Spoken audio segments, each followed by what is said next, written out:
avec le groupe de jeunes, donc on a décidé de parler de l'intimité avec Dieu. Et donc pour cela, l'intimité, tout cela commence déjà par une rencontre, donc la rencontre avec Dieu. Et je vous demande déjà de prendre vos Bibles déjà en Exode chapitre 3, versets 1 à 6. Exode chapitre 3, versets 1 à 6.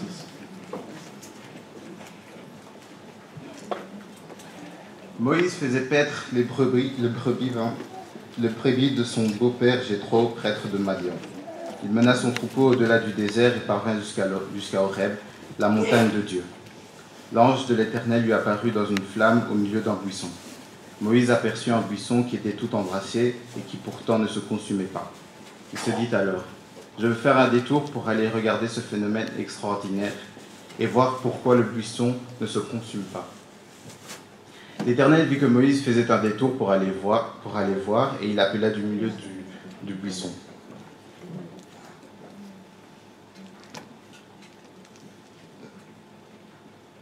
Pardon. « Moïse, Moïse, je suis là, répondit Moïse. Dieu lui dit, « N'approche pas d'ici, enlève tes sandales, car ce lieu où tu te tiens est un lieu sacré. » Puis il ajouta, « Je suis le Dieu de tes ancêtres, le Dieu d'Abraham, le Dieu d'Isaac et le Dieu de Jacob. » Alors Moïse se couvrit le visage car il avait peur de regarder Dieu.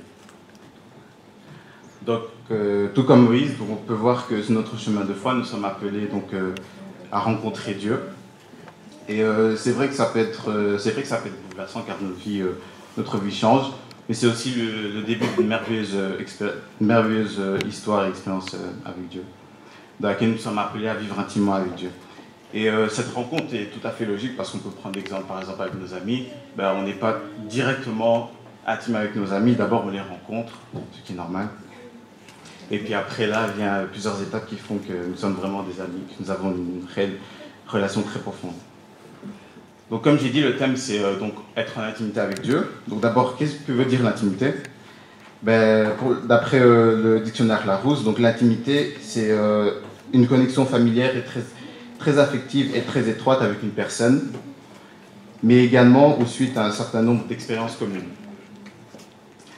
Donc, on peut en tirer que être intime avec quelqu'un, c'est donc être lié, être étroitement, unis dans une relation d'âme à âme, une communion. C'est aussi vivre des expériences communes avec la personne et tout ça dans un climat de confiance. Mais aussi l'intimité, c'est le temps des confidences. Aimer être ensemble, c'est des temps mis à part dans un lieu à l'écart. Nous avons l'habitude de parler de prière pour définir l'intimité que nous avons avec Dieu, mais en fait c'est beaucoup plus que cela. Je ne deviens pas réellement intime avec quelqu'un juste parce que j'ai parlé avec elle 2-3 fois chaque dimanche ou chaque vendredi ou parce que voilà, nous sortons des fois ensemble. Ça ne développe pas une réelle relation profonde avec quelqu'un.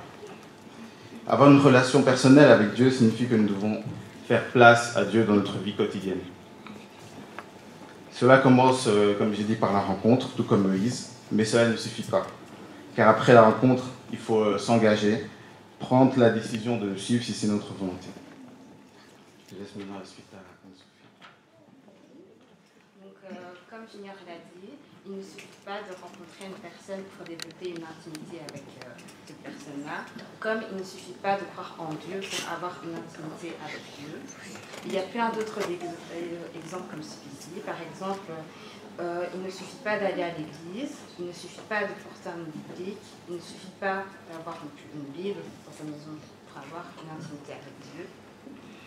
Et lorsque nous décidons d'avoir une relation avec Dieu, nous nous engageons implicitement à avoir une relation avec lui. Et Dieu veut nous voir épanouis dans nos relations avec les autres, que ce soit avec les membres de notre famille, avec nos amis ou encore avec nos collègues. Mais avant tout, il veut nous voir épanouis dans notre relation avec Jésus-Christ. Et l'alliance qu'il a conclue envers nous se décline par le sacrifice de son Fils. Mais savons-nous dans quoi nous nous engageons? L'alliance peut être assimilée à un contrat, donc ce qui veut dire que cette alliance engendre des obligations entre les différentes parties participantes, c'est-à-dire de Dieu envers nous et de nous envers Dieu. Et Dieu étant toujours fidèle à ses promesses, nous devons aussi être fidèles à lui. Ce qui signifie que nous devons qu'il y aura des sacrifices. Donc, par exemple, au lieu de sortir avec ses amis, pourquoi ne pas prendre la Bible et essayer d'écouter sa parole? Au lieu de sortir avec ses amis, pourquoi ne pas peut-être écouter des chansons chrétiennes, prier, essayer d'être en communion avec Dieu pour vraiment développer une relation un peu plus profonde chaque jour. Ce qui signifie que nous devons donc nous impliquer afin d'être proche de Dieu un peu plus chaque jour. Et dans Romains 2, verset 4, nous pouvons lire « Dieu est très bon, très patient, il sait attendre. Est-ce que tu t'en moques? Cette volonté de Dieu te pousse à changer ta vie. Tu ne le sais donc pas? Comme lorsque deux personnes s'engagent l'une envers l'autre, des changements s'opèrent dans leur vie. Elles ne deviennent plus. Il n'y a plus deux personnes à part entière, mais trois. Les deux personnes à part entière et l'unicité de ces deux personnes. Et en Amos 3, verset 3, nous pouvons lire « Est-ce que deux hommes marchent ensemble quand ils n'ont pas décidé de le faire ?» Souvenons-nous d'abord que cette conversion a été une décision choisie librement. C'est-à-dire que c'est par notre consentement que personne ne nous a forcés à choisir de suivre Jésus-Christ. De ce fait, nous ne pouvons pas venir vers Dieu comme nous en avons envie, mais nous devons aller vers Dieu tous les jours un peu plus pour se rapprocher de lui, pour mieux le connaître afin de pouvoir faire sa volonté. Je vous invite maintenant à chanter un nouveau chant qui s'appelle « Ce nom est si merveilleux ». Et sentez-vous libre de le chanter, même si vous ne le connaissez pas. Donc, dans l'intimité, il y a eu l'engagement, mais aussi la confiance. Et que signifie la confiance? Donc, dans le dictionnaire, la confiance, c'est se fier à quelqu'un ou à quelque chose. Cela signifie que nous remettons quelque chose de précieux, comme par exemple quelque chose d'une grande valeur, un code, un secret. Et cela, on le confie à quelqu'un en nous fiant à lui et en s'abandonnant ainsi à sa bienveillance et à sa bonne foi. Parler de confiance revient aussi à parler d'assurance, d'espérance, de foi et de sécurité. Et l'homme a tendance et a besoin de savoir qu'il peut s'appuyer sur quelqu'un, que ce soit pour un avis, pour recevoir aussi de l'aide ou du réconfort. Alors la question que l'on peut se poser, c'est est-ce que j'ai raison de poser ma confiance en Dieu? Alors nous pouvons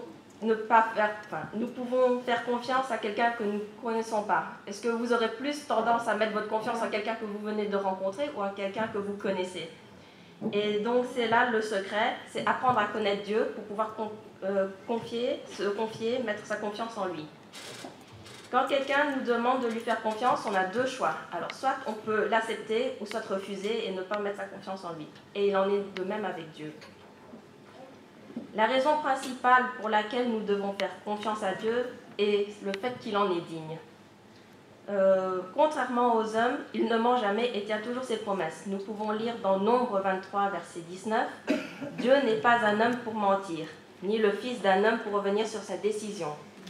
Ce qu'il dit, ne le ferait-il pas? Ce qu'il a déclaré, ne l'accomplira-t-il pas ?»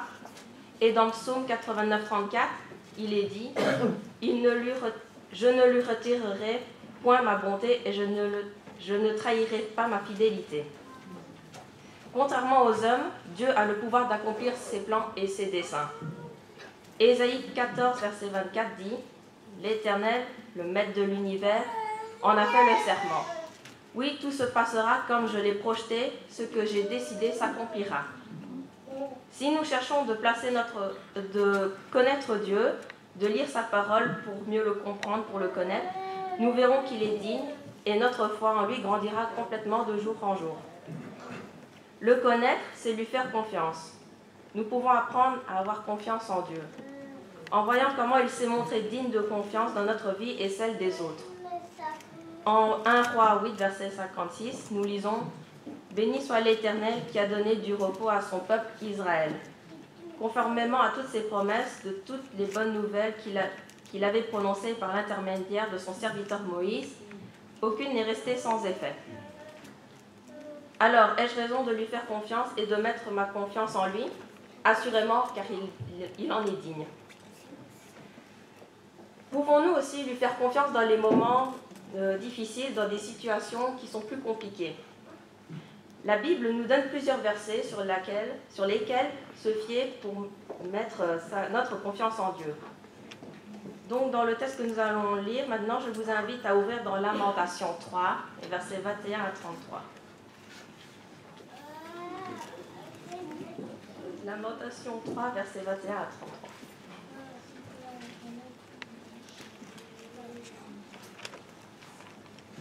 Voici ce que je veux repasser en mon cœur, ce qui me donnera de l'espérance.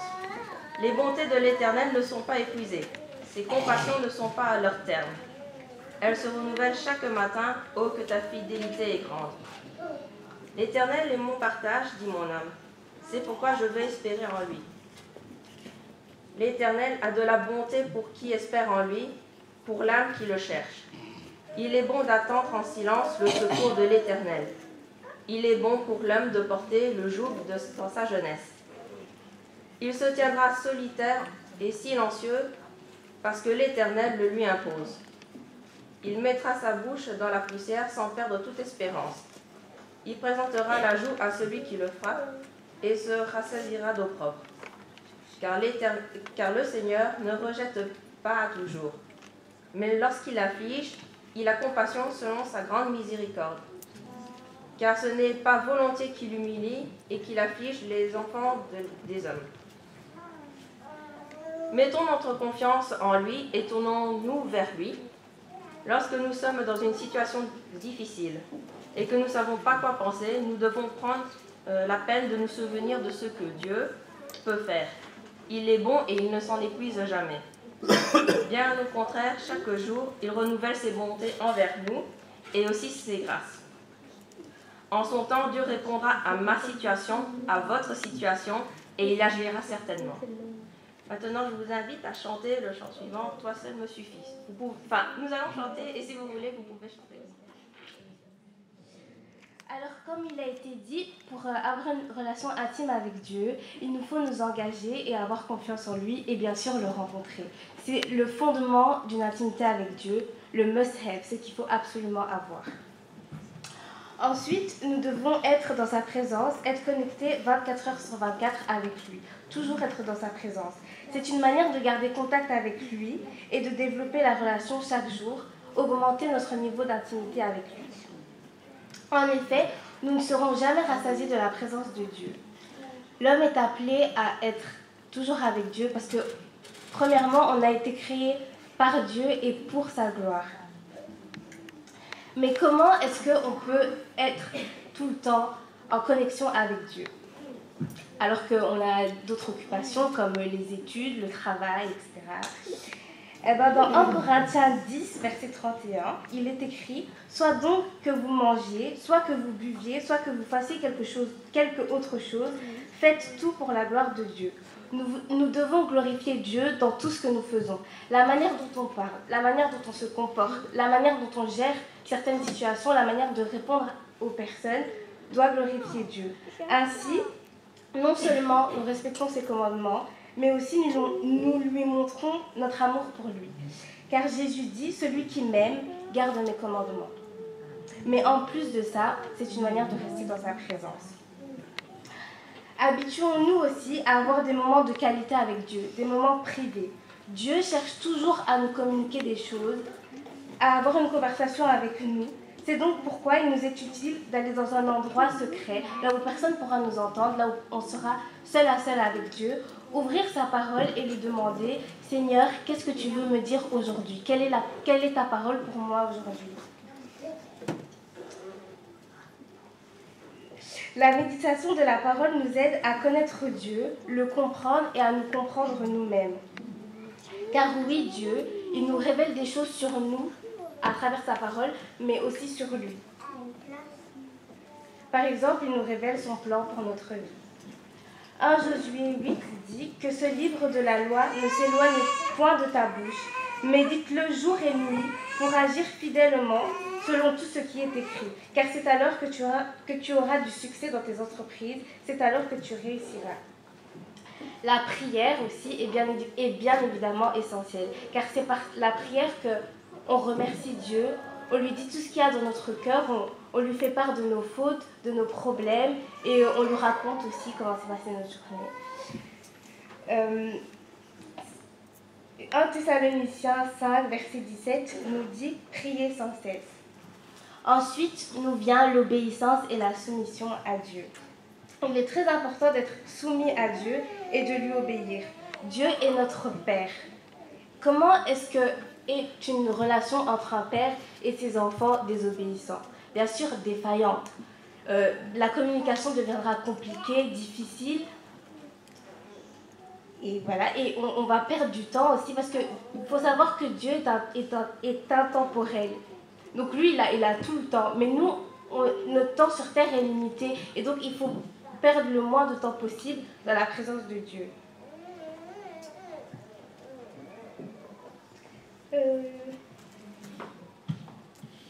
Parfois, ce que Dieu nous demande, ça nous semble compliqué, difficile, farfelu, voire même impossible. Parfois, on n'en a pas envie.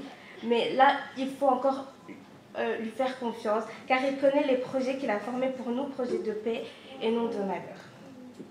Mais comme toute relation personnelle, notre intimité avec Dieu connaîtra des hauts et des bas. Parfois, on se sent faible dans sa foi, parfois, on ne se sent pas de taille à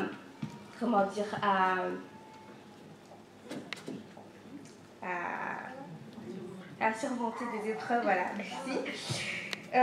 Donc nous devons faire continuellement l'effort d'élever notre niveau de connaissance et intimité avec Dieu. Une relation qui ne progresse pas régresse. Mais nous devons aussi reconnaître que notre croissance spirituelle prendra l'éternité à se développer et par conséquent être patient avec nous-mêmes. Tout comme ma relation avec mes amis doit suivre un processus de mûrissement, il en est de même avec Dieu. Notre intimité mûrit selon notre implication dans la sanctification. L'important, c'est de progresser, croissez-vous, Pierre, dans la grâce et dans la connaissance de notre Seigneur et Sauveur Jésus-Christ. 2 Pierre 3, verset 18. Jacques affirme simplement « Approchez-vous de Dieu et il s'approchera de vous ». Alors, avant d'introduire la Sainte Seine, on va chanter « Mon secours est en toi ». Sentez-vous libre de chanter avec nous aussi. Et pendant ce chant, les enfants sont invités à rejoindre leur moniteur et leur monitrice pour leur enseignement du dimanche.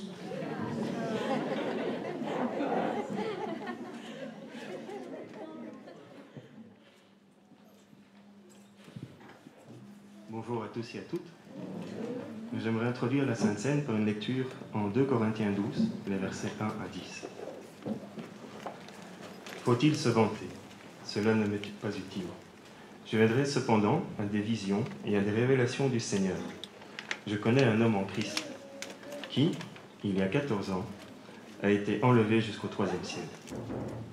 Est-ce dans son corps ou à l'extérieur de son corps? Je l'ignore, mais Dieu le sait. Et je sais que cet homme, était-ce dans son corps ou à l'extérieur de son corps, je l'ignore, mais Dieu le sait, a été enlevé au paradis et a entendu des paroles inexprimables qu'il n'est pas permis à un homme de redire. Je me vanterai d'un tel homme, mais de moi-même, je ne me vanterai pas, sinon de mes faiblesses. Si je voulais me vanter, je ne serais pas déraisonnable, car je dirais la vérité, mais je m'en abstiens, afin que personne n'ait à mon sujet une opinion supérieure à ce qu'il voit en moi ou à ce qu'il entend de moi. Et pour que je ne sois pas rempli d'orgueil, à cause de ces révélations extraordinaires, j'ai reçu une écharpe dans le corps, un ange de Satan pour me frapper et m'empêcher de m'enorgueillir. 3 fois, j'ai supplié le Seigneur de l'éloigner de moi. Il m'a dit, « Ma grâce te suffit, car ma puissance s'accomplit dans la faiblesse. » Aussi, je me montrerai bien plus volontiers fier de mes faiblesses, afin que la puissance de Christ repose sur moi. C'est pourquoi je me plais dans les faiblesses, dans les insultes, dans les détresses, dans les persécutions, dans les angoisses pour Christ, car quand je suis faible, c'est alors que je suis fort. Dans ce passage de la lettre aux Corinthiens, l'apôtre Paul nous raconte une expérience extraordinaire, unique, qui a été donnée à un homme de vivre.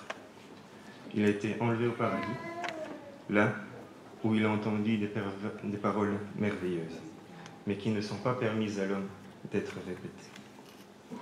De cette expérience merveilleuse, on peut supposer qu'il s'agit ici de l'apôtre Paul, Il aurait pu s'en vanter, se gonfler d'orgueil auprès de ses disciples, élèves et églises. Mais Dieu, dans sa bienveillance, lui permet de bénéficier d'un handicap pénible. Non pas pour le punir, mais destiné à le maintenir dans une attitude humble. Car si Dieu n'y avait pas infligé cet handicap, cette infirmité, peut-être que Paul aurait pu devenir orgueilleux et affable. Mais plutôt, Dieu agit de la sorte qu'on me rappelle. Parce que sans ce handicap, il le serait probablement devenu orgueilleux et vaniteux.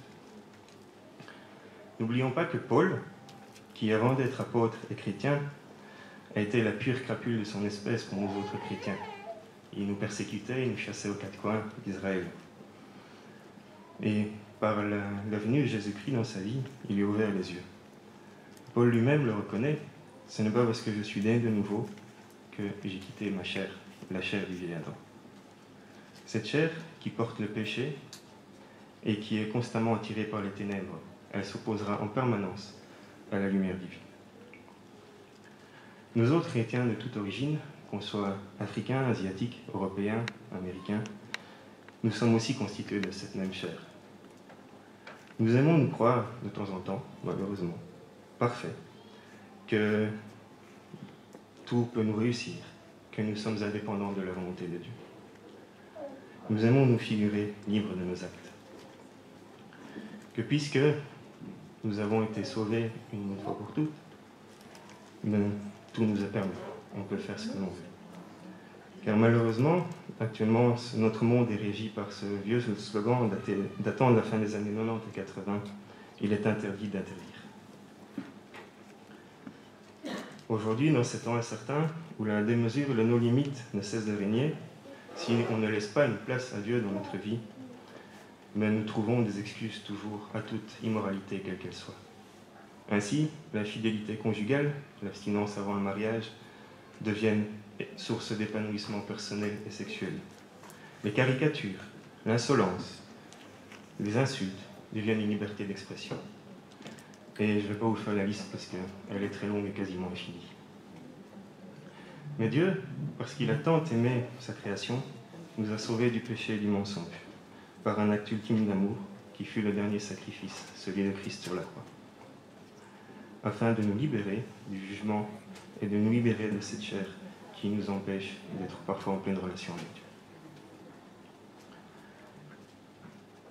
Car par notre repentance en Dieu, en son Fils, nous acceptons de quitter la mauvaise voie, le mauvais chemin, et de nous diriger vers une voie lumineuse, d'abandonner le péché et nos modes de vie qui nous empêchent d'entrer en relation et qui déplaisent à Dieu.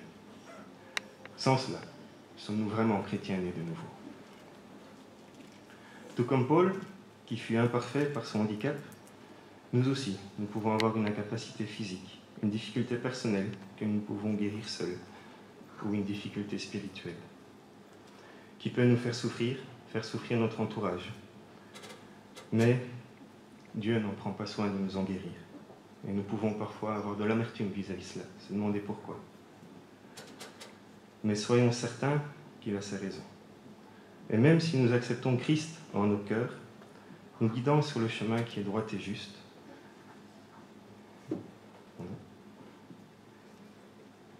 pour accomplir ce qui plaît à Dieu, ce qui est le but de notre création, il nous rappelle ainsi, Dieu, que par notre propre impuissance, notre propre imperfection, c'est peut-être par ce moyen-là qu'il veut agir à travers nous et dans nos vies en se manifestant. Car notre Père Céleste nous demande de venir à lui digne et non en nous justifiant, en nous vantant, en nous glorifiant. Non, au contraire, il veut qu'on ait la foi, une foi qui attribue tout à Christ, en nous remettant intégralement à lui, sans rien placer entre lui et nous. Mais aussi avec une attitude d'amour et d'humilité, de soutien, de pardon. Car nous sommes imparfaits, et c'est ainsi que nous nous présentons à Dieu. Car de l'imperfection, lui seul peut nous élever et nous amener à la perfection.